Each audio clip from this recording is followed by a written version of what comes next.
Hello everyone, welcome back to my channel. तो कैसे हैं आप सभी। आशा करती हूँ आप सब सही होंगे। त्योहारों में इतने बिज़ी हो गई थी कि आप लोगों को तो पूछना ही भूल गई। तो कैसे हैं आप सभी घर के, पर आशा करती हूँ आप सब बहुत ही अच्छे होंगे।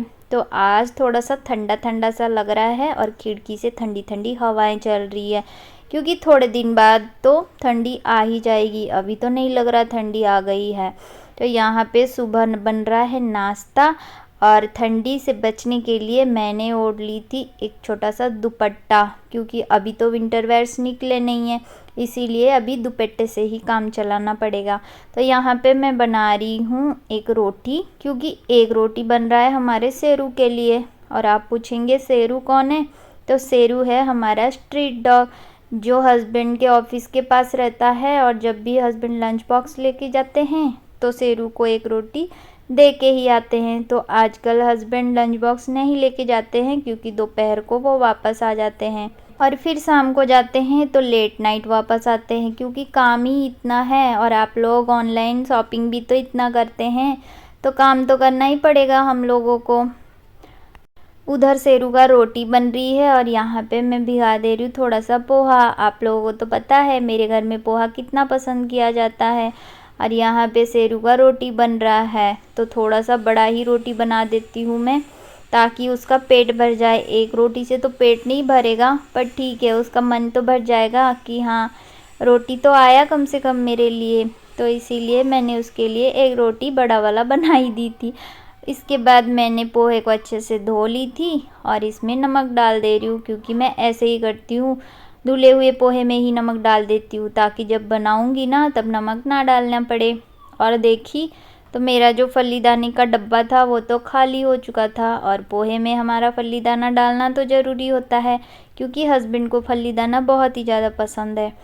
और यहाँ पे हस्बैंड आ गए थे किचन में और कुछ दिखा रहे थे अपने फ़ोन में, और मैं यहाँ पे रिफ़िल कर रही हूँ मेरा जो फल्लीदाना का डब्बा है। वो फल्लीदाना तो मेरे घर में स्टॉक ही पड़ा रहता है पेंट्री में, जब भी ख़त्म हो जाता है फिर रिफ़िल हो जाती है, क्योंकि फल्लीदाना तो बहुत ही ज़्यादा पसंद है। ये देखिए यहाँ पे बन रहा है मेरा जो चना है वो, क्योंकि आज बन रही है कुछ स्पेशल नाश्ता जो कि महाराष्ट्र का फेमस है, वो है तर्री पोहा। और तर्री पोहा मतलब चना रहता है और उसमें ढेर सारा ग्रेवी रहता है और पोहा रहता है, जो मैं आपको आगे दिखाऊंगी। और यहाँ पे मैं काट रही हूँ प्याज, हरी मिर्च और धनिया का पत्ता, क्योंकि अभी पोहा बनेगा। और ये महाराष्ट्र में तो हर गली नुक्कड़ में आपको एक एक स्टॉल दिख जाएंगे इसके पोहा और चना का। तर्री उसी को बोलते हैं जिसमें ज़्यादा ग्रेवी रहता है और रेड रेड कलर का ग्रेवी रहता है, और ग्रेवी बहुत तीखा रहता है। तो महाराष्ट्र में बहुत ज़्यादा खाया जाता है।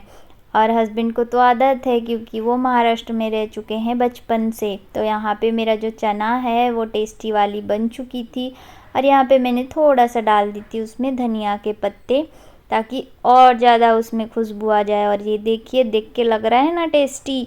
तो ये बन के रेडी हो चुका था।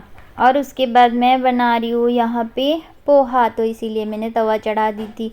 और पोहा और चना मेरे बेटे को तो भी पसंद है। जब चना बनता है ना तो उसको तो पोहा चाहिए ही रहता है, बट मैं पोहा थोड़ा सा कम ही खाती हूँ, चाहे चना रहे या नहीं रहे।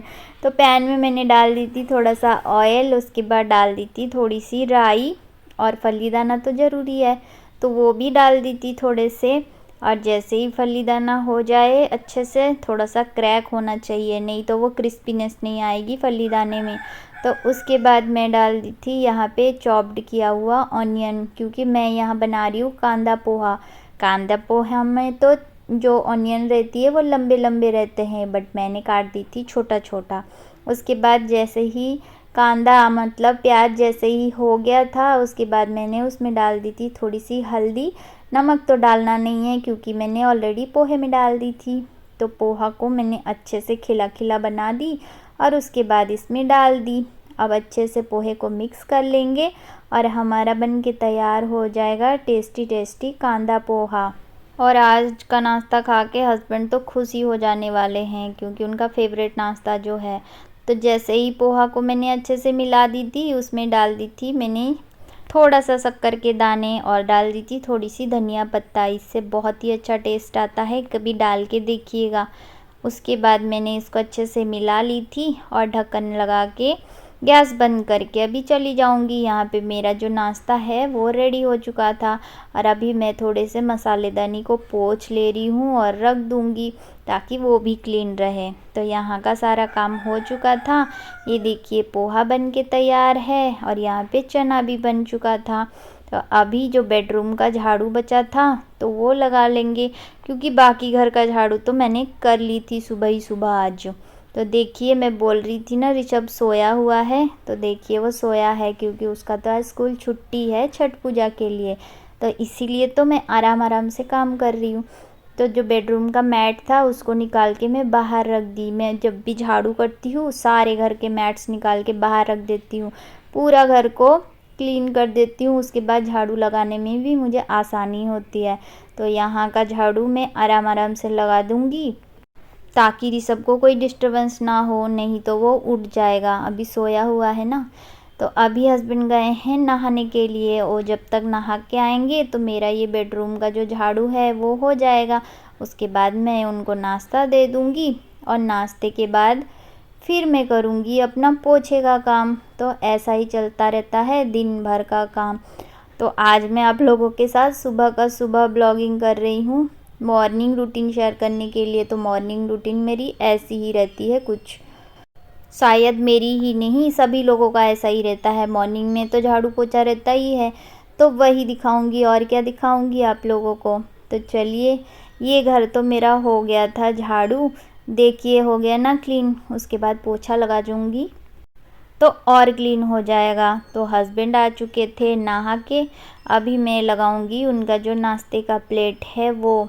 तो फटाफट से उनका नाश्ते का प्लेट लगा दूंगी। वो अभी तैयार हो रहे हैं और नाश्ते में वो चाय नहीं पीते। सुबह जब हम उठते हैं ना तो ब्रश वगैरह करके पहले चाय पी लेते हैं, उसके बाद नाश्ते के टाइम पे फिर चाय नहीं चाहिए उनको, तो एक ही बार चाय पीते हैं और फिर शाम को एक बार। तो यहाँ पे मैंने थाली में डाल दी थी अच्छे से पोहा और अभी इसके ऊपर डालूंगी चना। तो ऐसे ही सर्व किया जाता है महाराष्ट्र में, तरी पोहा। तो यहाँ पे चना डाल दी थी और थोड़ा सा ग्रेवी डाल देते हैं। और जो स्ट्रीट साइड में देते हैं पोहा तो वो तो बहुत सारा ग्रेवी डालते हैं, मैं तो घर पे था तो थोड़ा सा ही डाली।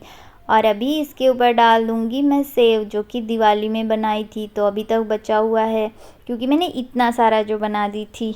तो सेव डालने के बाद इसके ऊपर डाल दूँगी थोड़ा सा मिक्सचर। तो ये बहुत ही ज़्यादा टेस्टी बन के तैयार होता है और ऐसे ही मेरे घर में सभी को ज़्यादा पसंद है तरी पोहा।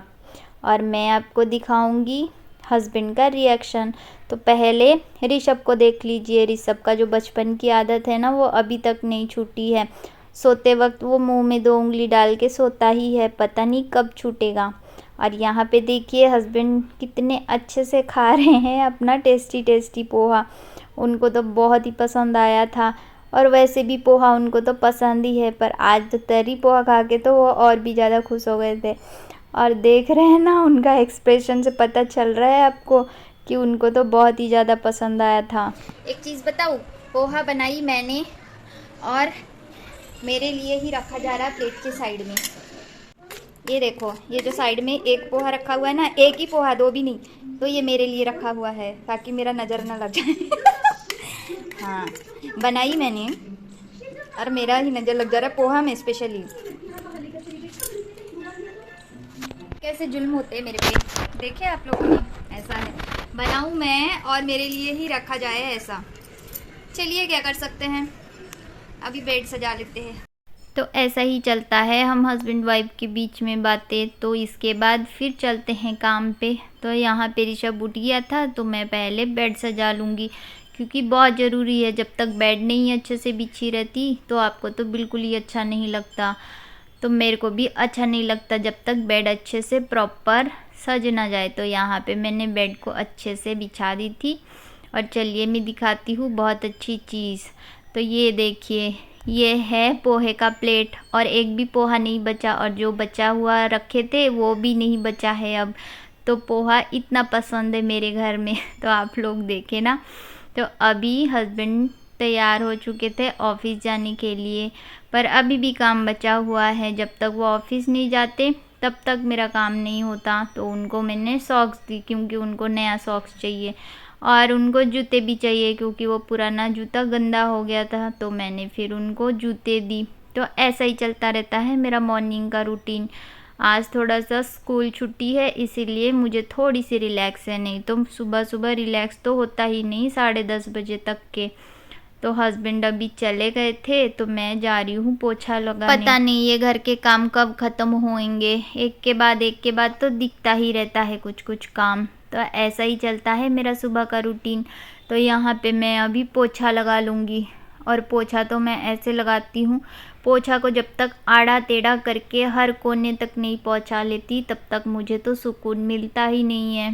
तो इसीलिए हस्बैंड बोलते हैं कि तुम्हारा पोछा इसीलिए जल्दी ख़राब होता है क्योंकि तुम ऐसे पोछा लगाते हो। और सच में बताऊं, जब तक फ्रिज के कॉर्नर कॉर्नर तक के पोछा ना चला जाए ना मेरा, तो ऐसा शांति तो मिलती नहीं कि मैंने पोछा लगाई थी।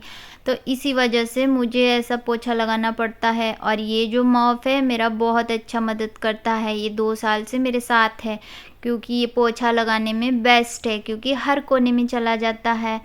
और ये देखिए मैं पोछा लगाते लगाते कभी कभी ऐसे बैठ के भी लगाती हूँ क्योंकि पोछा ना बेड के अंदर तक जाना चाहिए और बेड के नीचे नीचे पूरा सफाई हो जाना चाहिए। तो मैं डेली बेसिस पे ऐसे ही पोछा करती हूँ। और पोछे के पानी में मैं कभी लाइज़ॉल डाल देती हूँ, कभी ब्लैक फिनाइल डालती हूँ और कभी सेंटेड फिनाइल डाल देती हूँ। तो यहाँ पे मेरा जो पोछा था वो हो चुका है और अभी मैं जा रही थी नहाने, पर कहाँ नहाने जाऊँगी, नहाने से पहले ये सारा काम पड़ा था क्योंकि मुझे सारे जितने भी मैट्स थे उनको बिछाने थे। तो मेरे बेडरूम पे ये 2 मैट्स है, इनको बिछाऊँगी और यहाँ पे मैं गर्म पानी रख दी हूँ और यहाँ मैं अपना कारपेट बिछा दी थी। और फिर अभी जाऊँगी मैं किचन में क्योंकि किचन में भी एक मैट डालती हूँ मैं, और ऐसा डाल दी थी और इसको मैं अच्छे से डालूँगी अभी। और फिर किचन में बहुत सारे बर्तन भी पड़े हैं जो कि अभी नाश्ते के थे, तो सारा जितना भी जो भी बचा था कढ़ाई में तो उसको मैं अलग बर्तन में डाल दूँगी और ये जो कढ़ाई है अभी धोने में डाल दूँगी क्योंकि मेरा किचन पूरी तरीके से क्लीन हो जाए। तो यहाँ पे मैंने सारा कुछ डाल दी थी और अभी बर्तन धो दूँगी। और ये केटली मुझे सबसे ज़्यादा प्यारा है, जान से भी ज़्यादा, क्योंकि मुझे पसंद है केटली। तो इसीलिए मैं पहले इसको धो के रख दी थी ताकि टूट फूट ना जाए। उसके बाद बर्तन को रगड़ रगड़ के अच्छे से धो दूँगी। और इतनी जल्दी तो मैं कभी नहीं धोती, ये तो मैं स्पीड का बटन चालू कर दी थी इसीलिए आपको लग रहा है इतनी जल्दी जल्दी धुल रहा है, नहीं तो ये कभी इतनी जल्दी नहीं धुलती। काश इतनी जल्दी सब चीज़ हो जाता तो कितना अच्छा रहता, पर ऐसा कुछ होता नहीं है। तो पहले मैं थोड़े थोड़े बर्तन को मांजती हूँ और थोड़े थोड़े बर्तन को धोती रहती हूँ और अलग से रखती हूँ क्योंकि मेरा जो सिंक है थोड़ा सा छोटा है तो जगह ही नहीं होता। और ये देखिए मेरा जो किचन है पूरी तरीके से क्लीन हो चुका था। अब फाइनली सारा काम हो चुका है और यहाँ पे मेरा जो गर्म पानी है वो भी हो चुका है। तो चलिए अब मैं नहा लेती हूँ। और यहाँ पे नहा के आने के बाद थोड़ा सा लिपा पोती तो ज़रूरी होती है क्योंकि मेरा जो स्किन है वो ड्राई है। तो मैं नहाने के आने के बाद मैं थोड़ा सा मॉइस्चराइज़र लगा लेती हूँ अपने फेस पे, नहीं लगाऊंगी तो एकदम सूखा सूखा सा हो जाएगा। मॉइस्चराइज़र लगाने के बाद काजल लगाना तो ज़रूरी है क्योंकि मम्मी ने बचपन से आदत डाल के रखी है, अगर काजल में एक दिन भी ना लगाऊँ ना तो मुझे अच्छा ही नहीं लगता। उसके बाद सर्दी आ रही है तो होठ तो फटेंगे ही और मेरा ड्राई स्किन है तो इसीलिए मैंने होठ पे थोड़ा सा जेल लगा ली थी। उसके बाद लगा ली थी मैंने थोड़ा सा लिपस्टिक की ब्रांड तो बाद में बताऊंगी। मैं डेली बेसिस पे लिपस्टिक इसीलिए लगाती हूँ ताकि वो ख़राब ना हो जाए, इतनी महंगी लिपस्टिक ख़राब हो जाए तो अच्छा नहीं लगता। उसके बाद लगा ली थी थोड़ा सा सिंदूर और लगा ली थी थोड़ा सा परफ्यूम, तभी तो फ्रेशनेस आएगा। उसके बाद मैंने डाल दी थी कान में झुमके क्योंकि मुझे इयररिंग्स बहुत पसंद है। मम्मी बोल बोल के थक गई कि सोने का कान का पहन ले हमेशा रहेगा, पर नहीं, मुझे कभी पसंद ही नहीं आता, इसीलिए मैं आर्टिफिशियल ज़्यादा लगाती हूँ क्योंकि उसकी वेराइटीज़ बहुत सारे रहते हैं। तो यहाँ पे हो चुका था मेरा सारा काम। हेलो दोस्तों, तो जैसे कि आप लोगों ने देख लिया सुबह का सारा काम हो चुका है और मैं भी नहा के भी आ चुकी हूँ। और मैं अभी वीडियो को एंड करूंगी, क्योंकि आज की वीडियो मैं इतना ही बनाऊंगी और यहीं पे एंड करूंगी। पर वीडियो एंड करने से पहले आप सभी को छठ पूजा की ढेर सारी बधाई, और छठी मैया आप लोगों का सारी मनोकामनाएं पूर्ण करे। जो जो आज छठ मना रहे होंगे तो उन्हीं सभी को मेरी तरफ से ढेर सारी बधाई और शुभकामनाएं। तो चलिए उसके बाद वीडियो को यहीं पे एंड करते हैं। वीडियो पसंद आया होगा तो लाइक कर दीजिएगा, शेयर करिएगा, और मेरे चैनल पे नए होंगे तो सब्सक्राइब करिएगा। और मैं मिलती हूँ आप लोगों के साथ और एक नई वीडियो पे। तब तक के लिए bye, take care and thank you for watching. Bye.